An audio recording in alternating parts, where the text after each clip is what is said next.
All right, hi guys, how you going? So today we're going to be doing the install on my new CB radio.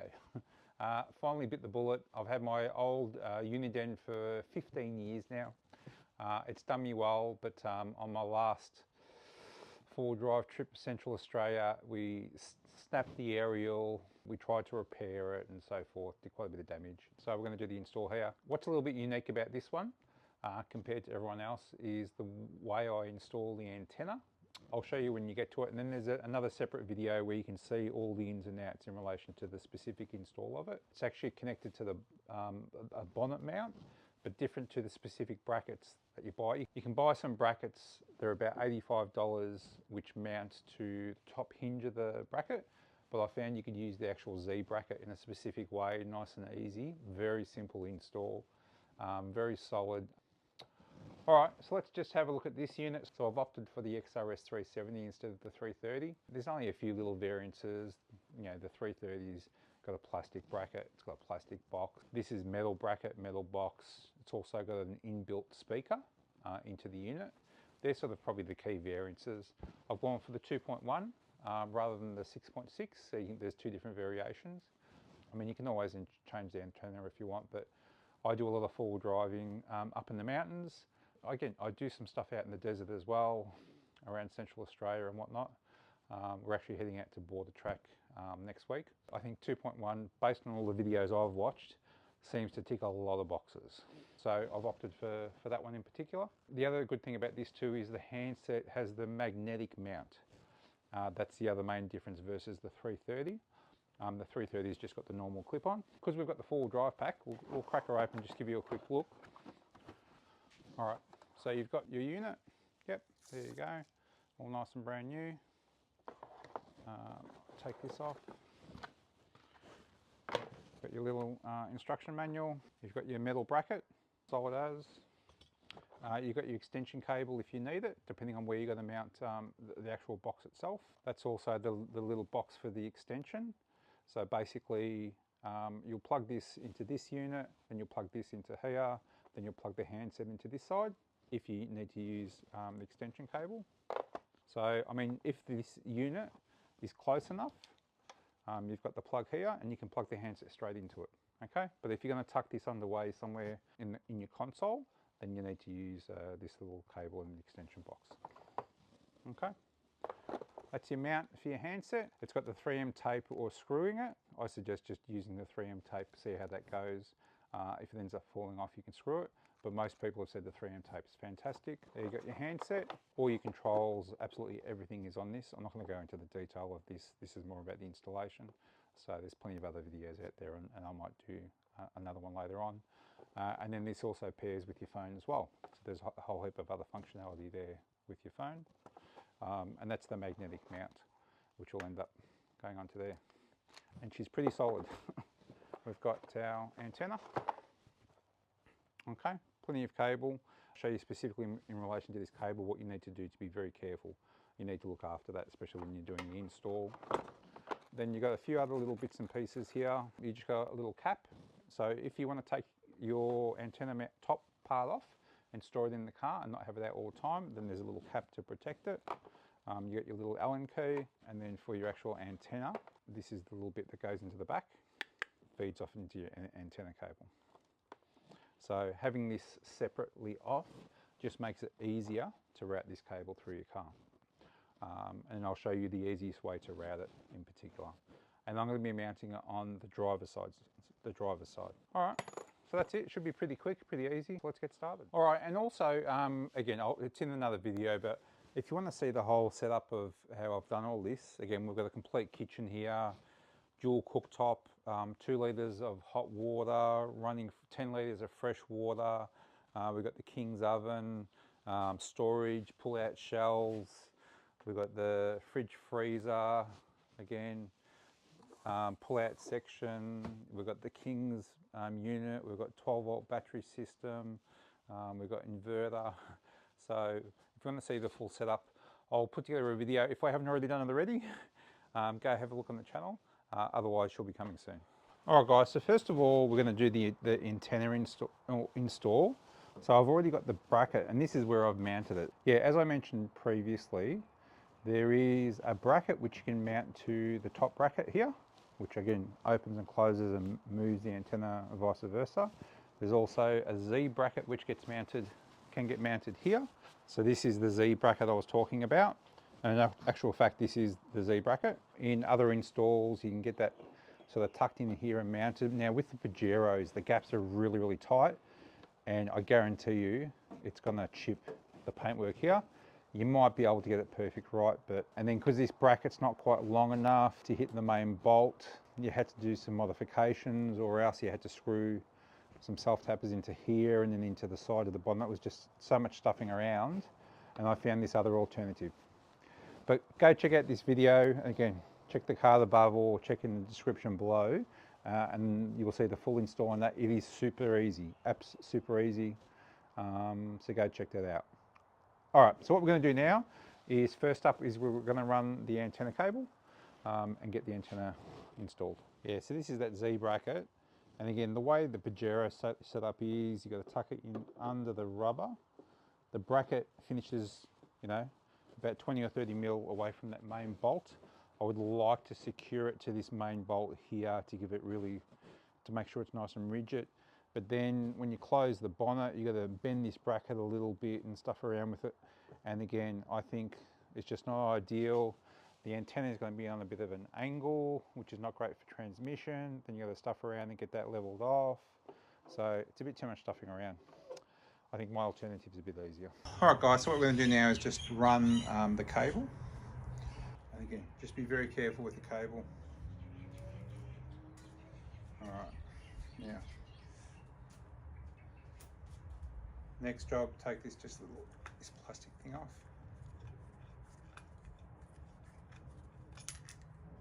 Okay, little washer. Okay, remove that. Okay. And then there's a little bolt. Slide the bolt off. So again, take your washer, take your nut off, then feed the cable. Nice and gently.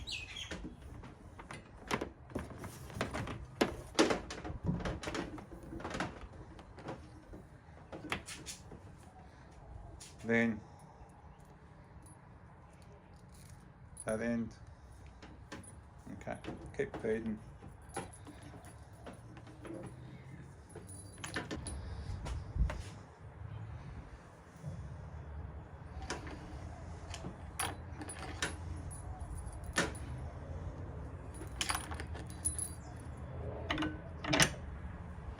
Perfect.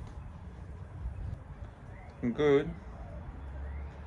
Now that's on a slight angle, so this bracket we need to bend it back slightly, maybe about 5 mil, to get that nice and vertical, and get that cable fed through underneath and straight under the bonnet.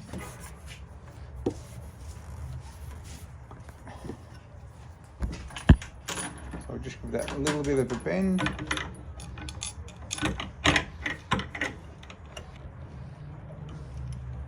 A little bit hard to get it started. Once it's started, it's all good. All right, and again, don't twist this, twist the nut.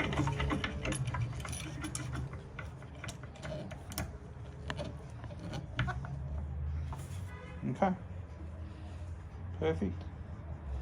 It's not going to touch the windscreen either. Run through this cable through now.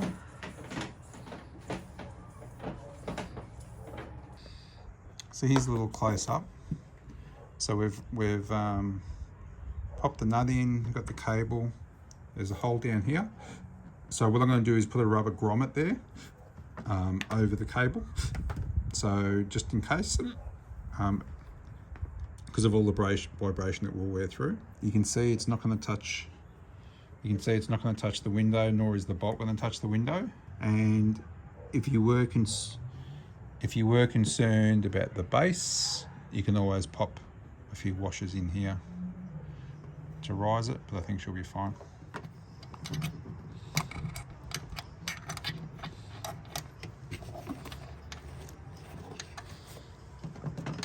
That's pretty easy. Same deal as before, just as you're pulling it through, be super careful. before you get the grommet through. Alright guys, so what we're going to do is we're going to feed the wire on this side of the bracket, just in case. I can see just here, there's a little bit of contact with up here, okay? So that obviously shuts firm here. And then what I'm going to do is I'm going to cut a little channel in here, just to make sure that there's no pressure on this cable at all. And then it's going to go straight down, and there's an entry point in the firewall here. Super easy where the bonnet cable is. So that's the plan, and yeah, should be fine. And I'll put a bit of protective cable on top of this, just in case. Alright guys, so there we go. So that way there'll be no contact with the cable at all. And as like I said, as I can see, there's a little bit of pressure there where it's touching, and there'll be no chance. And you can see this portion here is crushed, so there's contact, I can see, but there's no touch points exactly above where that is. Alright guys, so that's the rubber grommet. So I suggest, again, putting this in before you install it. Wasn't too bad to do actually afterwards. So you can see there, it's in there. Otherwise I just slid it over the cable. And there you go, there you can see. Alright, now we'll just put a protective sheath over this to just protect for vibration, and we'll start to then feed it through into the cabin. Alright guys, so we've now got the protective sheath on the cable. So we'll push this through all the way up to the grommet. And then this, we're going to tuck that in right in between the bracket and the plastic through there. And there's enough protective sheath on it just to get right to the entry point. Okay, so next thing we're going to do is feed this cable through the firewall. Alright, so what we're going to do is we'll cover that with some electrical tape just to protect it so we don't damage it, and then we'll feed this through the wall. Alright guys, so that's where we're going. So if you look down the very bottom left hand corner of the firewall, on the driver's side of the car, that's the entry point. You can see there's actually the bonnet cable, and there's another wire going through there. I'm not sure if that's factory, I don't think so. So yeah, so that's on this side. On the other side, there's heaps more room if you want to go through that side. But yeah, let's see how easy this is. Alright guys, just so you can see, this coat hanger moves through super easy. Okay, so there's actually a decent amount of room there. So I might not even need the hanger to push it through.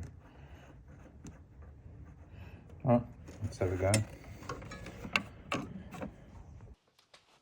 Guys, there she is. I was shocked how easy that was. So we'll just pull that through. Just nice and gentle. If you feel any resistance, go double check at the other end. And that's it. Too easy. Alright guys, there you go. And if you look down the bottom there, get a bit of light. That's perfect. So what we'll do is we'll just cable tie this in place just to limit the movement. But that's come together really nicely.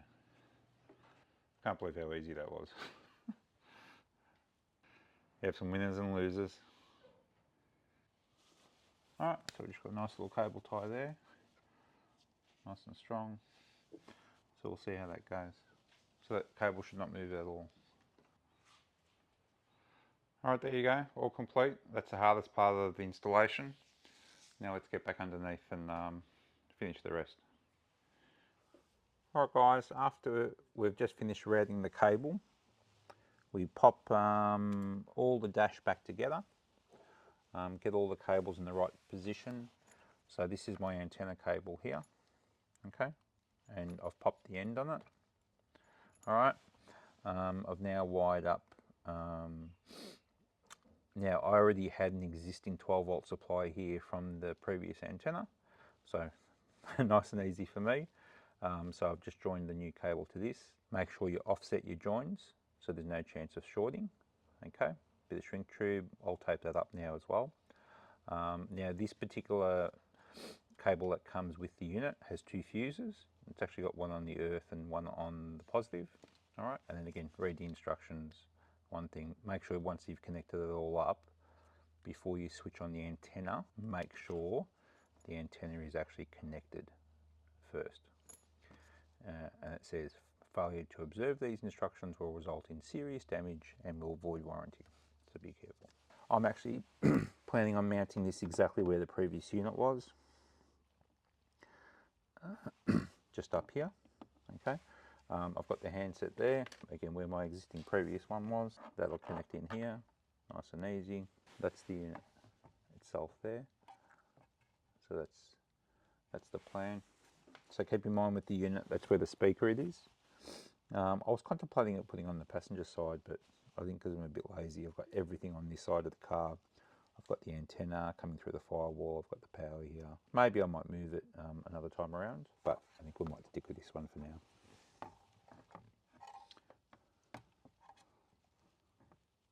Yeah, I think that'll work quite nicely. All right, so let's get this bracket in, plug the wire in, plug the antenna, and then let's see if she all works. Beautiful. Straight away. So obviously we'll okay, so there's me mount. So I've opted to use the screws. I already had screws already there, so again, nice and easy. Again, the unit's nowhere near my leg, so there's plenty of clearance there, and the cable's not annoying me either because of my natural position, the way I sit. That's all good. Obviously we're in the garage. I don't think we're going to pick up anything in here.